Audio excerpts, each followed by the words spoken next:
Today on the Matt Walsh Show, 3 brave high school girls are suing to keep boys off of girls' sports in the state, but the judge has rigged the case against them in a really outrageous way that you just have to hear about. Now, we touched on this story briefly on the show yesterday, but I want to go into more depth on it because I think it deserves more attention, certainly more attention than it's going to get in mass media. Also, 5 headlines, including a developing showdown in Pennsylvania between the dictator governor and county officials who want to reopen against his wishes. I think we're going to see more of this in states across the country. We probably need to see more of this, of elected officials who are sane and reasonable and realize on the local level that we need to get things going again. And I think they're going to have to just start doing that, despite what the dictator emperor in the governor's mansion thinks. So we'll talk about that, plus emails, some emails about the Ahmaud Arbery case, and much more as well coming up on the show. But before we get to any of that, I want to tell you about our good friends at Lightstream. Lightstream, one of our loyal sponsors. I want to thank all of our sponsors for supporting us during this time, and you for supporting us. And also just to ask you that, when you're listening to the show, if you hear us talk about a sponsor selling a product you're interested in, then consider supporting them and going to them for what you're looking for. So Lightstream, right now, saving every penny you can is especially important, including on your credit card balance. You got to start looking at all of the different areas where you could save money. And this is an area that a lot of people, I think, forget about. You get a rate as low as 5.95% APR with auto pay, much lower than the national average credit card rate of over 19% APR. Plus, there are absolutely no fees. The application is quick and easy. It's 100% online. Lightstream believes that people with good credit deserve a better loan experience, and that's exactly what they deliver. People love Lightstream. Okay, here's what this customer had to say. I heard about Lightstream while listening to one of my favorite podcasts, and it prompted me to do some more research. After shopping around for a personal loan that would help me get a lower interest rate, there was no one easier to work with. Plus, Lightstream had the best rate by far. Better yet, no fees. I had my cash within 2 business days. Overall, amazing experience. Highly recommend. You can apply today to get a special interest rate discount and save even more. The only way to get this discount is to go to lightstream.com/Walsh. That's lightstream.com/Walsh. Subject to credit approval, rates include 0.5% auto pay discount. Terms and conditions apply, and offers are subject to change without notice. Visit lightstream.com/Walsh for more information. Okay, so a story reported by the Daily Wire yesterday, and that I mentioned, as I said briefly during the headline segment of the show. This shows what we're up against in our culture, in the fight for truth and sanity, because that's what this is really about. On the most basic level, we're just fighting for rationality and sanity and common sense, and I think we have to get there first before we can get to the deeper things. 3 high school girls in Connecticut are in a legal dispute over the state's decision to allow males who identify as transgender to compete on girls' sports teams. Now, in Connecticut, 2 boys in particular, Andrea Yearwood and Terry Miller are the names they go by, have been basically dominating the female circuit for a couple of years. These would be middling athletes if they were to compete against their own kind, boys. Against boys, they're middle of the pack, mediocre runners. But against the girls, they just rake in the wins. Sometimes, in some races, they have taken first and second place between the 2 of them. Now, the lawsuit filed by Selena Soule, Alana Smith, and Chelsea Mitchell, those are all real girls, by the way, seek to put a stop to this madness. The lawsuit, basically, the case the lawsuit is making is that males have a inherent biological advantage over girls, and so therefore that's why we've in the past had this really common sense system of putting the 2 sexes in their own sports leagues. Let's go back to that. That's the case that these girls are making. But just as the track races are rigged against them now, so it seems is the courtroom. District Judge Robert Chitigny, presiding over the case, recently instructed lawyers for the plaintiffs that they may not refer to trans athletes as male. Okay, here's the full quote. I read this yesterday on the show. I'm going to read it again. Remember, this is a judge in a courtroom. This is not like a gender studies professor at some university. This is what a judge is saying. This is a transcript from a conference call with the lawyers, and here's what he said. What I'm saying is you must refer to them as transgender females rather than as males. Again, that's the more accurate terminology, and I think that it fully protects your client's legitimate interests. Referring to these individuals as transgender females is consistent with science, common practice, and perhaps human decency. To refer to them as males, period, is not accurate. Certainly not as accurate, and I think it's needlessly provocative.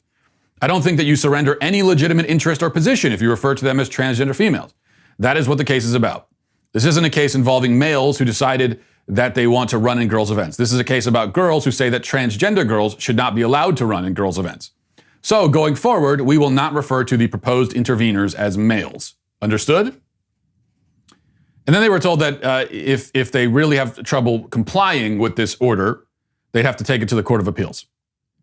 You know, if for some reason Chitigny's order that they can't call males male troubles them, then they'll have to take it to a different court. And now the lawyers are calling for Chitigny to recuse himself, correctly pointing out that the judge has, quote, destroyed the appearance of impartiality in this proceeding. Indeed, he has done exactly that. The judge has come out not just as a believer in left-wing gender theory. Not just that. I mean, that would be bad enough. But he's come out as one of the more radical proponents of it, actually. Because calling quote-unquote trans girls female, that's what he's saying. He's not even just saying they're girls. He's saying they're female. And that is a step beyond what even many defenders of Yearwood and Miller and other trans athletes would say. You know, the usual line is that there's some kind of vague distinction between girl and female so that a girl might be a girl, but not necessarily female. That's the usual line that we hear. And that line is incoherent and crazy enough as it is, and it makes no sense. But it's not as crazy or as incoherent as to flat out claim that individuals with XY chromosomes and penises are female, which is what he's saying. And that, the craziest and most incoherent version of the pro-trans argument, is the one that this judge not only believes, but is trying to impose on the girls as a prerequisite for their lawsuit to continue. Now, the problem, of course, is that the fact that the trans athletes are male is the whole point. The girl's entire case is that males and females are biologically different, and those differences grant males inherent advantages in most athletic competitions. If they can't make that case, then they can't make any case, because that's the only case, and it's a pretty good case, I would say. If they have to pretend for the sake of the lawsuit that boys are female, then they lose the very basis for the lawsuit. This is the point that Judge Chitigny pretends not to understand. Remember this part of his little lecture there. He says, this isn't a case involving males who have decided that they want to run in girls' events. On the contrary, Your Honor, that is exactly what the case involves. That is exactly what the case is. Males who want to run in girls' events. That's what it is, by definition. If they were females competing against other females, there would be no reason for a lawsuit. It wouldn't be a problem. I'm thinking that these girls who filed the lawsuit have raced against many other girls, hundreds of other girls. Never an issue. Now it is. Why is that? Because they're not girls. And they're certainly not female. Now, I only wish that the lawyers for the girls had thought to ask the judge a simple question, which I think is a very relevant question, and to say, well, okay, judge, you say they're female. What's that? Can you define the word female? I mean, he apparently thinks that a female is somebody with XX chromosomes or somebody with XY chromosomes. And that pretty much covers the whole gamut of human possibilities. So then that would mean that the judge thinks that a female is really nothing in particular. If he has a definition for the word that would allow it to retain some kind of distinct and objective and unique meaning while also permitting penis-wielding XYs to fall under its umbrella, I'd really like to hear what that definition is. But I don't think he can provide one. I don't think anyone can provide one, because I've been asking, as you know, for like a year, and I have yet to get a response. And whatever definition of the word female or woman that Judge Chitigny might offer now, I have to wonder if it would be the same definition that he would have offered 5 or 10 years ago. The judge at 68 years old. I'm guessing that if I were to go back to when he was, say, 60 years old and ask him if men can have babies or if women can have penises, he would offer a firm no on both counts. I could be wrong. It's possible that he's been a radical babbling incoherently about transgender females for most of his adult life. That's possible. I tend to doubt it. Because 10 years ago, no one but the most fringe militant on the LGBT left was entertaining any of this nonsense. You didn't hear about it. And that's not to say that people who identified as transgender didn't exist 10 years ago. They did, obviously. But it wasn't an issue. We weren't talking about it. And there was almost nobody going around saying that men can have babies, women can have penises.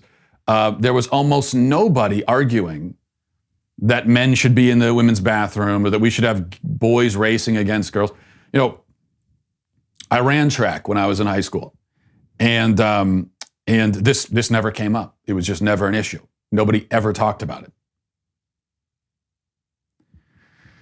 Now, if you want proof that nobody was talking about this 10 years ago, all you have to do is look at what every Democrat on the national stage was saying about the issue of transgenderism during the Bush years or any time before that. Just go back and Google it. Think of any of these elected Democrats who've been on the scene for a while. Google their name with transgender and do a search by time frame. Go back to, 2007. What were they saying about it? It wouldn't take long to check because they weren't saying much of anything about it. Now all of them, from Chuck Schumer to Joe Biden, claims to believe that men are women and women are men. Did they believe that this whole time, but they just never said anything until the last few years? Have they held this belief within themselves for decades? Or did they decide suddenly, collectively, almost overnight, that the country is filled with females trapped in male bodies and the only appropriate response to this epidemic is to invite boys into girls' locker rooms and onto girls' sports teams? Now, the latter would seem to be the case here, that this was an almost overnight transition, as it were. Which raises the question, what prompted this drastic change of mind? What sparked Judge Chitigny's epiphany? Assuming that if I had asked Chitigny at 60, is there such a thing as a female with XY chromosomes and a penis? Assuming that if I had asked him when he was 60 years old, he would have said no. Now he's saying that there is. What happened in between? Why did he change his mind? What about Joe Biden? Joe Biden is 78 years old. That means up until the age of 70 at least, he thought he was living in a world where men are men, women are women, and that's pretty much it. He changed his mind. Why? Chitigny says that the science tells us about transgender females. What science? Tell me about the science. Don't just say science. The science says it. Science! That's the thing I think that sometimes leftists don't understand. You can't just shout the word science and have that count as making a scientific argument. You can't go around shouting. You make a claim and someone says, where are you getting that from? You can't say, I got it from science. Science told me. Like science is some sort of creature, that invisible creature that whispers in your ear and tells you things. No, science is a method for ascertaining and understanding the truth of the physical world. So tell me about that method. Don't just say science. By what method did you discover that men can have babies? I mean, can you name a scientific breakthrough or discovery that validates this claim you're making? Here's the thing. You take Chitigny, for example. At some point, he decided that girls have penises. I mean, not to be too crude about it, but that's what he decided. I think it's fair to ask why he decided that and win? And is he really quite sure that he wasn't right about this issue the first time? And if we had a real news media, this same question would be asked of every single elected Democrat. I would love to see this question asked just once of one of these people. They are all making breathtaking claims about human sexuality and the nature of human beings. And those claims wildly contradict what most of them have said on the subject for their entire lives until just 5 seconds ago. Okay, is this not a flip-flop? Is this not arguably the weirdest and most dramatic flip-flop in political history? Can you think of a more dramatic one? Can you think of one stranger than this? Where you had politicians that went from, women have vaginas, men have penises to you can mix and match them? I think that deserves further investigation. I think we should be asking, why did you change your mind on this? What happened? Simple question. See, on this issue, I ask really simple, fair questions. It's not a gotcha. When I ask the question of, can you define the word woman? Or when did you decide that men can have babies and what made you decide that? Simple question. There's no, it's not a gotcha. There's no ulterior motive. I really want to know. However you explain the shift, we are now left with a country where millions of people believe, or pretend to believe anyway, that a biological male can wake up in the morning, announce that he's a female, and the only morally acceptable response from society is enthusiastic affirmation and to just give him whatever he wants, including access to the girls' locker room and the girls' sports teams. And this ideology has rapidly seeped into every institution, especially our academic institutions, but now we find out even in the courtrooms. And so that is the fight that we are dealing with. Let's go on to headlines. As referenced earlier, a looming showdown is developing in Pennsylvania. Some counties in the state are planning to reopen, regardless of what the governor, Tom Wolf, has to say. And they've decided to take it upon themselves to make these decisions, not waiting for the emperor to give his approval, and good for them. I mean, this is exactly what needs to happen. Officials, those who are in power, who are sane and reasonable and understand that we need to save our economy before it's too late, they need to step up and just do the right thing, regardless of what any dictator in any governor's mansion says. And so that's happening in some counties in Pennsylvania, but Tom Wolf is not going to take this defiance lightly. So he issued a string of tweets yesterday, and let me read some of what he has to say. I mean, this is just a temper tantrum from a man who does not want to be defied. He says, I won't sit back and watch residents who live in counties under stay-at-home orders get sick because local leaders cannot see the risks of COVID-19 and push to reopen prematurely. Today, I'm announcing consequences for counties that do not abide by the law to remain closed. Non-compliant counties won't be eligible for federal stimulus discretionary funds. Instead, those funds will be allocated to counties working to stop the spread of COVID-19. Businesses should know that opening in counties that don't abide by the law will potentially jeopardize their business liability insurance or the protections it provides. Dine-in restaurants that open in counties that have not been authorized to reopen will risk receiving a citation. These citations can ultimately lead to the loss of a restaurant's liquor license. If your county reopens prematurely and you don't feel comfortable returning to work, rest assured that the Commonwealth will allow you to continue to receive unemployment compensation even if your employer reopens.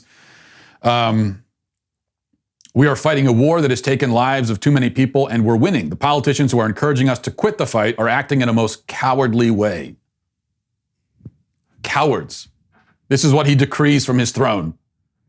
He calls them cowards.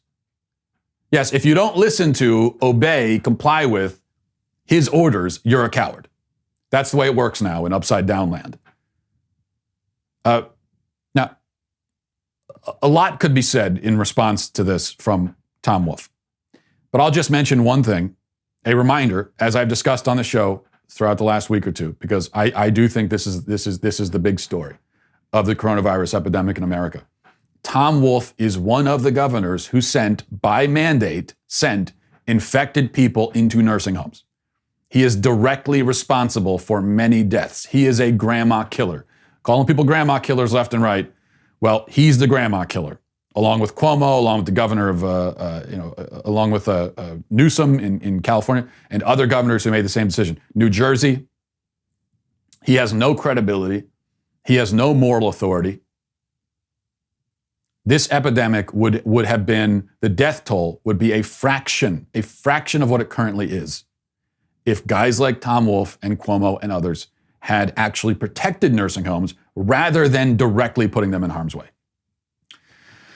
Number two, speaking of not being a coward, the Daily Wire reports Tesla CEO Elon Musk has reopened the company's manufacturing plant in Alameda County, California, elevating his public feud with interim public health officer Dr. Erica Pan, who has prohibited the company from resuming businesses via a countywide order that is more strict than the governor's public health order. In a tweet on Monday afternoon, Musk said that Tesla would begin to ramp up production in the county, which includes the Fremont facility where over 10,000 people have jobs. Musk said, Tesla is restarting production today against Alameda County. Rules, I will be on the line with everybody else. If anyone is arrested, I ask that it only be me. So I think that's, again, this is what we're going to see. People are, whether it's individual businesses, we've already seen that with the salon owner down in Texas and other places, or county officials, people are just going to start to do the right thing, regardless of what any mandate or directive or order from the governor says. And so if you don't want total lawlessness, if you don't want this thing to get out of control, then you need to step back and let people get back to their lives, because that's going to happen regardless. I think we've reached a point where people are getting back to their lives, no matter what you say. You could fight against it. You could start issuing citations, putting people in jail, have more chaos, or you can start facilitating this transition back into freedom and sanity. Let's see, what else? According to the AP, it says Twitter announced Monday it will start alerting users when a tweet makes disputed or misleading claims about the coronavirus. The new rule is the latest in a wave of stricter policies that tech companies are rolling out to confront an outbreak of virus-related misinformation on their sites. Facebook and Google have already put similar systems in place. Now, this, of course, is what the left has been pushing for. They know that Silicon Valley is on their side ideologically, so they want these tech giants to censor, to decide what information is true or worthy of reaching our ears and our eyeballs. And that's fine. If it's not, I'm not in favor of it, but if that's the position they want to take, they're free to take it. If they want to celebrate censorship and celebrate the control of information by massive corporations, they're entitled to that view. But then my only request is, don't turn around and talk about how evil corporations are and how we need to break their influence over our culture and our country and our politics. Don't do that. Don't do that after applauding billion-dollar corporations as they put themselves in the position of being arbiters of truth. Because if you're going to push for them to do that and celebrate it, then you are putting a lot of trust in their hands. Number 4, a headline in the Mirrors, and this is a headline that you almost won't believe it's real, but it is. Headline says, deadly coronavirus has proven that women are the stronger sex. Coronavirus proves that women are the stronger sex. The article written by Jane Simmons claims that because more men are dying of the coronavirus, women are stronger. So, girl power, right? She is this writer of an article that was published in a publication is actually gloating. She wrote a whole article gloating about men dying from the disease. So we need not imagine how it would be received if somebody wrote an article claiming that women dying of breast cancer proves that they're the weaker sex. We don't need to imagine it, because we know that would be received exactly as it should be received, with contempt and scorn and mockery, which is how this should be received too. But aside from the loathsomeness of gloating over deaths, and aside from the absurdity of claiming that one sex is weaker because it's more susceptible to a particular illness, especially when both sexes have different illnesses that they're more susceptible to, it has nothing to do with strength or weakness. Aside from all that, here again, we have a feminist forgetting that she's not allowed to make these kinds of points anymore. Because this acknowledges biological differences between men and women. In fact, she even says that verbatim in the article, that there are biological differences, physical differences between men and women. But if you're a left-wing feminist, you're not allowed to say that anymore. That's out the window. Because if you say that, it completely destroys the case for transgenderism. So you have to choose. You can't have both. Either men and women are interchangeable and the physical differences are non-existent or inconsequential, or men and women are different physically, immutably, biologically. One or the other. Can't be both. And yes, if you're noticing, if you're a feminist and you're noticing that by accepting the trans narrative, you are forfeiting all the girl power stuff, all the women's rights stuff, all the women are better than men stuff, all the demonization of men. I mean, all that goes out the window because there's no difference anymore between these two groups.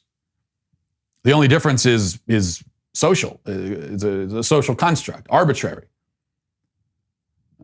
subjective. So yeah, if you're a left-wing feminist, maybe you're noticing that.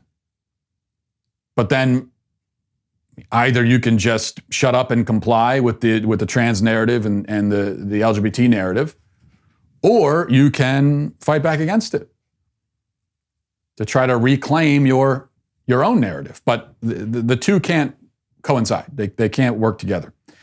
Number 5, finally, big news here. The artist Tekashi 6ix9ine, one of my personal favorites, just got out of prison a couple days ago after he snitched on his friends to get a lighter sentence. So he was, arrested originally for, I don't know what. Was it, I don't know, murder or something?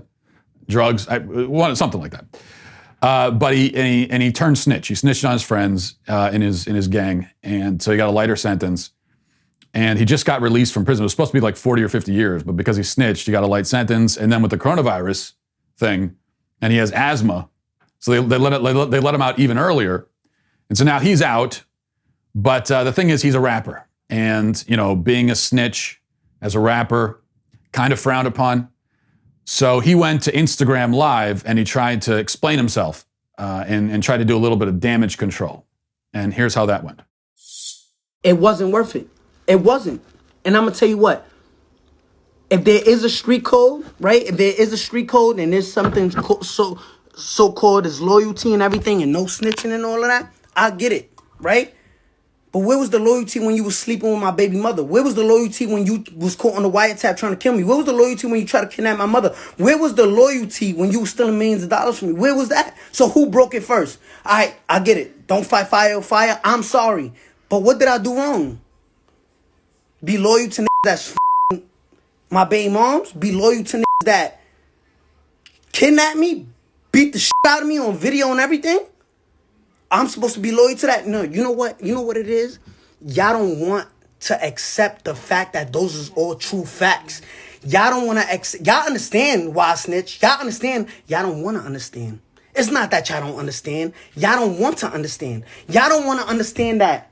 Damn, this kid really was he moved their families out of poverty. He paid for schools for all of the members, whatever. But he snitched on them. Why? Were they loyal to me? Cause when I met son, he was sleeping on the rug. I give him money. Yo, look, listen, I'm a rainbow Mexican hair kid. I rap. I'm not about that gang shit, but listen, I know how to get us out.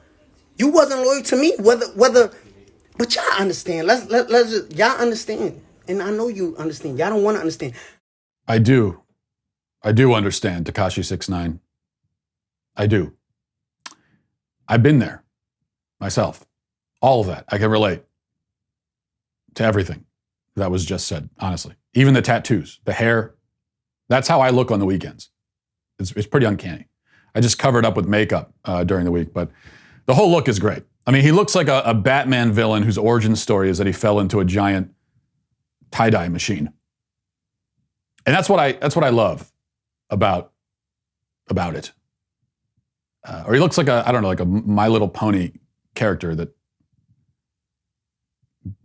after the show ended, got addicted to methamphetamines or something. But anyway, what he's saying about whatever he's saying is deeply, deeply significant. And as I said, relatable to me. and indeed to all humanity. I mean, listen to his words. Listen to what he said there at the end. He said, you understand, and I know you understand.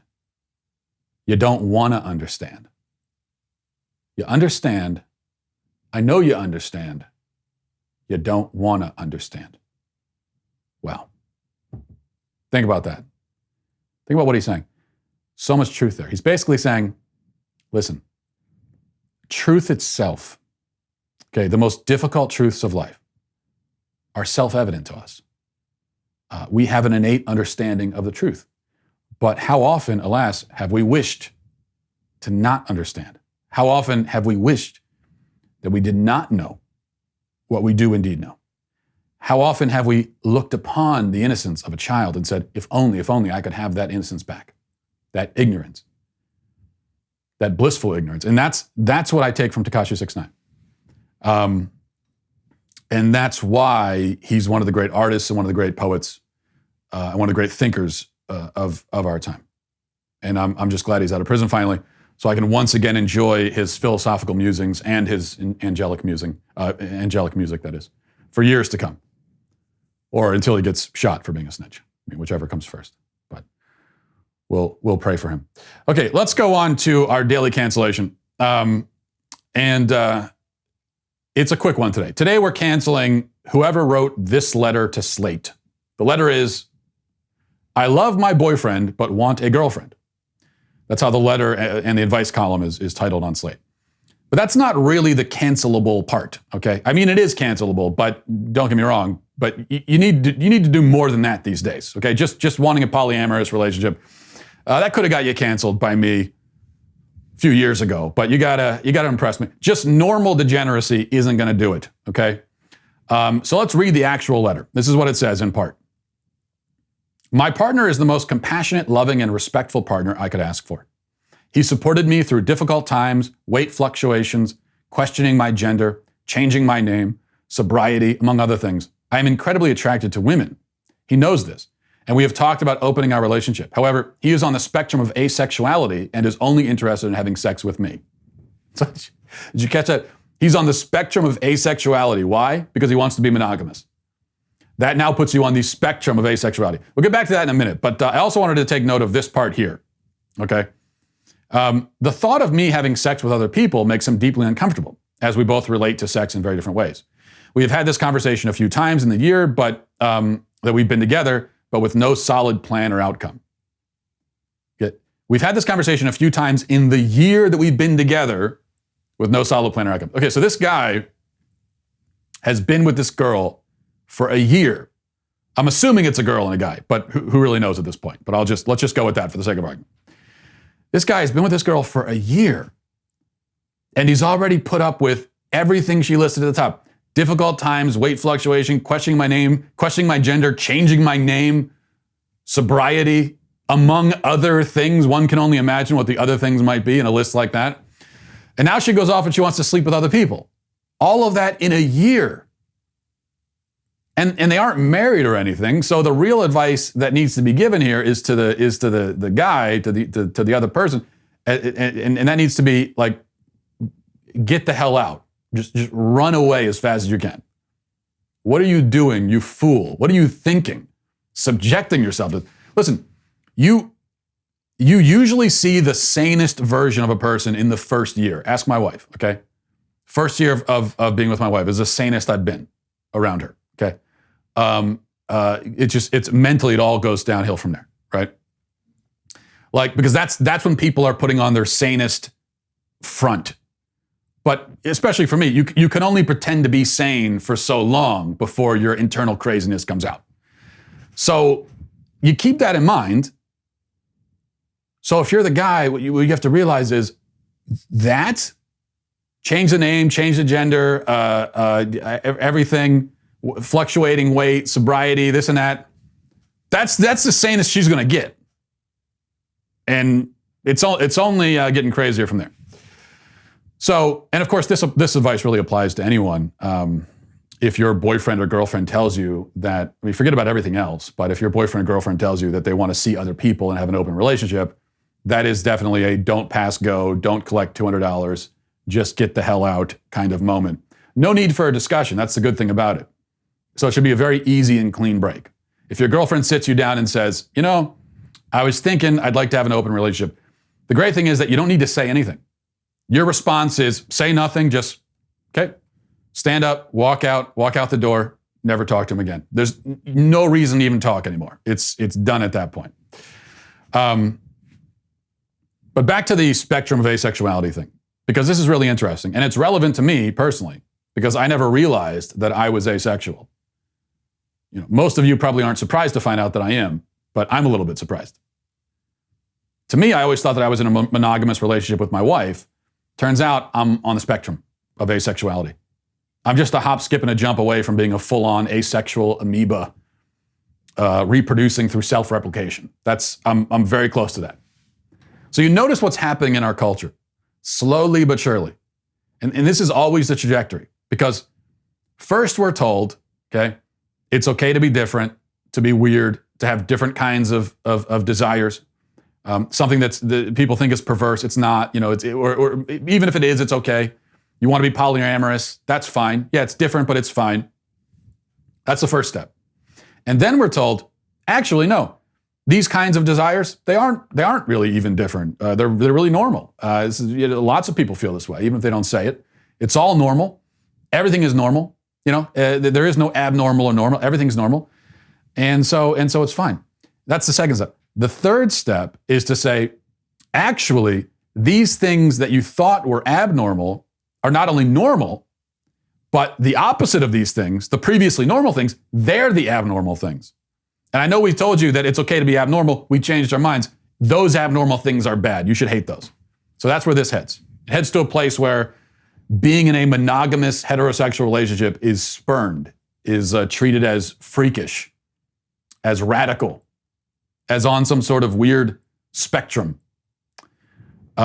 Like there's something wrong with you that you're in a relationship with someone and you only desire them. Well, I mean, what's wrong with you, you freak?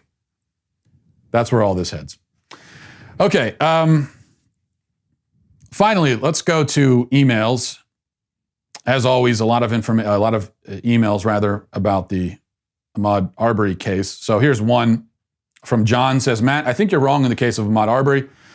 I think your conclusion so far is flawed simply because you're ignoring the additional information that has come to light since the original video was leaked. There are now no less than 2 additional sources of video and no less than 4 additional witnesses. In addition to that, Arbery has been linked by the police to 4 other cases of theft and burglary in the area where the shooting took place. The new video clearly shows Arbery walking, not running or jogging, up the street as he approaches the construction site. He then looks both ways to see if anyone is watching him before running up the driveway and entering the construction site via the garage. Video from inside the construction site shows him looking around. The external video then shows someone from across the street walking towards the house, shouting at Arbery. At this point, Arbery flees down the road. This is when the McMichaels video takes over. Given this information, I can reasonably come to the conclusion that McMichaels were indeed attempting a citizen's arrest. First and foremost, Arbery's behavior approaching the house is inconsistent with the idea that he was out for a jog. Secondly, under Georgia law, by entering the house with the intent of stealing something, Arbery was already guilty of a felony. The fact that Arbery's offense was a felony allows McMichaels to pursue and attempt a citizen's arrest under Georgia law. Georgia is also an open carry state, and once Arbery charged him, both McMichaels and Arbery had a legal standing for a self-defense claim no matter what the outcome of the confrontation. Taking all that into consideration, looking at both parties involved, one party is consistently law-abiding while the other was breaking the law at least twice prior to the confrontation. This leads me to believe that Arbery was fleeing potential felony charges, not a racist beatdown. This also leads me to give McMichaels the benefit of the doubt, as he is innocent until proven guilty. Okay, well, John, I think some of your information is incorrect. And then I also think that you're making a lot of assumptions, but not framing them as assumptions. You're framing them as facts.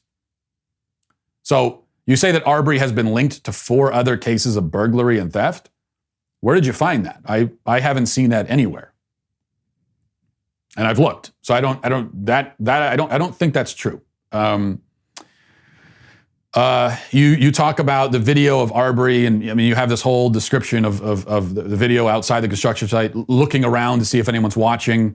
So you're making assumptions about his intention, And you're also doing this based on, I've looked at that video. I mean, I've seen this, the video you're talking about. There are two other videos, as you mentioned. There's a video from outside the construction site you're talking about. And there's also a video of Arbery inside the construction site. But the video outside, it's really hard to see anything. I don't know how. I mean, you've come up with a lot of very specific details. I would tell anyone watching this right now, go look at the video that he's talking about. It's really hard to tell what the hell's going on. It's distant and gray and grainy, and it's hard to tell. And then the video inside the construction site, all we see is the guy walking in and looking around. That's all we see.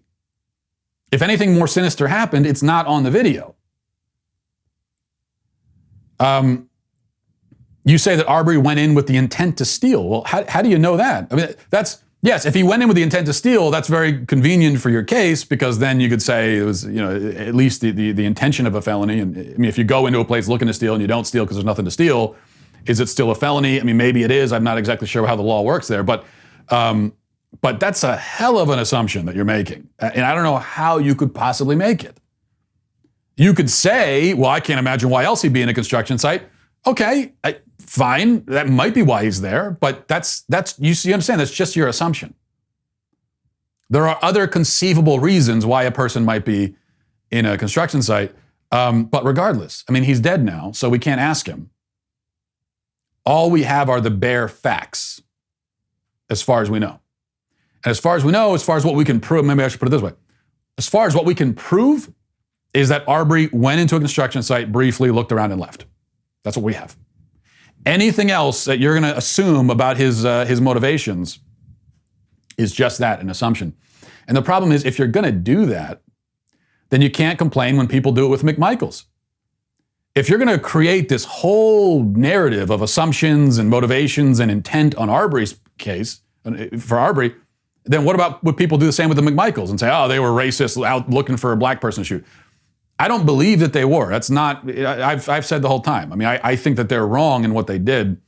I think it was more that they were just trying to be the heroes. They were trying to be vigilantes.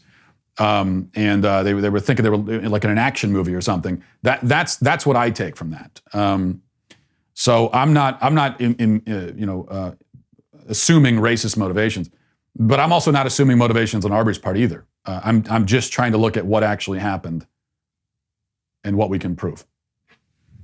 Now, also, the property owner, Larry English, says that nothing was ever stolen from the property, and he never filed any police report for any reason. That's what he says.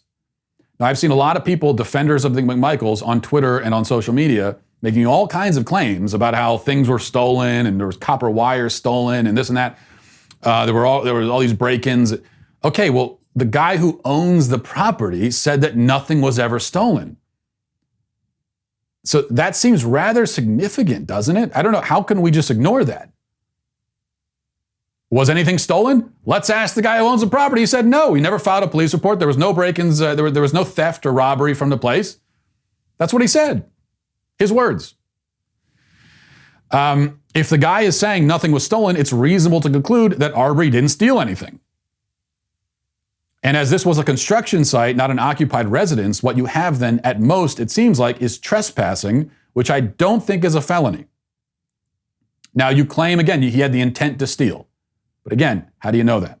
You can assume it, you can guess it, you can theorize about it, you cannot state it as a fact. And here's what I know for sure. A civilian is not entitled to chase somebody down with guns because of what that civilian thinks another person might have intended to do but didn't do. And that's really what this comes down to, John. Everything else aside for a moment, okay? Because I don't know if Arbery was a burglar or not. Maybe he was. I mean, I'd be perfectly willing to believe that he was. I don't know anything about him. He could be a burglar, sure. I don't know. I mean, the way some people, the whole idea that he was jogging, I also don't find that outlandish. I don't know. There are some people acting like that's a totally outlandish claim. He was jogging. Maybe he wasn't, but why is that weird? It's the middle of the day, a guy's out in the street jogging. I don't see anything inherently absurd about that claim. Just like it's not absurd that he was a burglar either. I mean, a person could be either one of those things. I think in both cases, there's some weirdness that needs to be explained. Like, yeah, you could say, well, if he was jogging, then why did he stop at a construction site? Why wasn't he wearing jogging clothes? I mean, it's hard to tell what he's wearing, honestly. But okay, those are questions. But then also questions, if he was a burglar, why didn't he steal anything? What was he doing out on foot miles from the house in the middle of the day as a burglar? That doesn't necessarily seem like what a burglar would do usually. So I don't know. There are questions either way, but who knows? So putting all that aside for a minute, because we don't know what his intention was. What we do know is that the video doesn't show Arbery stealing anything. We know that there was only one reported burglary in the area 7 weeks earlier. We know that the property owner says nothing was stolen. All of that, it would seem, cuts against the idea that Arbery was a burglar. But again, putting that to the side, you as a civilian do not have the authority to chase somebody down and confront them in the street while brandishing a weapon to question them about a crime you think they committed. And yes, holding a weapon and telling them to stop and come talk to you and answer a question is brandishing, according to the law. You say it was self-defense that they shot him. I don't think so. It can't be self-defense if you initiate the altercation. Brandishing a weapon at someone in the middle of the street, not in self-defense initially, but because you think they look suspicious and you want to talk to them, that is you initiating an altercation. Because the other guy has every right and every reason to assume you mean him harm, whether he's a burglar or not. So Arbery defended himself. So it would be like if I punched you and then you punch me, then I punch you back, and on my second punch you die. I can't claim self-defense. I can't say that, well, I was responding to your punch. I was, but I initiated the first punch. The whole punching altercation was initiated by me, and so I don't get to hide behind self-defense. I'm the aggressor. In this case, pulling a gun on someone is the first punch. You are the aggressor. Yes, it's an open carry state. That doesn't mean that you could just grab your gun, hold it in your hand, and go around demanding that people come talk to you. You know, not to mention that, stopping your truck in the middle of the street. You got one guy up with a gun in his hand in the truck bed. You got another guy, gun in his hand on the street, trying to head Arbery off at the pass. As a clear case of brandishing. Yes, open carry does not mean you can brandish weapons at people. And I think that's a really important point we should be making as gun rights supporters. We should be saying this is not what we, as gun rights supporters, this is not what we're talking about. Okay, we don't believe that people who own guns, that should give them the power and the right to walk around holding the guns and demanding people come talk to them and stopping people in the middle of the street, parking our car in the middle of the street and pulling our guns out to go talk to a person. As gun rights supporters, we need to be saying, no, that's not what we're talking about. That's not what gun owners do. That's not what responsible gun owners do. So to me, this is simple, John. Best case for the McMichaels is that Arbery was a trespasser and maybe, though there's no evidence of it right now, maybe guilty of stealing a tool or some nails or, I don't know what he'd be stealing. No evidence of that, but let's just say best case for them that he did do that. None of that comes close to justifying three guys grabbing guns and chasing him down the street. If he had killed, if something really sinister happened in that construction site, like he had killed someone or attacked or assaulted someone and he was running away, that would totally change the complexion of this case. But there's no evidence of that. No one suggested it. I mean, so we can assume that's not the case. And what you're left with you're left with, at best, three armed men chasing a guy down the street because he was on a construction site. I'm sorry. That is a massive overreaction. And I doubt that you, John, would ever respond that way. I mean, if you saw someone poking around a construction site, would you call your son? Would you grab your shotgun and tell your son to come with you? Hey, get the gun and go chase the guy down? Would you? Because he was in a construction site for a few minutes? I don't think you would. All right, but we'll leave it there. I'm open to more information. If more information comes out that completely changes my perspective on this, then I'll say so. I'm not against changing my mind, but I haven't seen anything yet that would make me do that. We'll cut it off there. Thanks everybody for watching. Thanks for listening. Godspeed.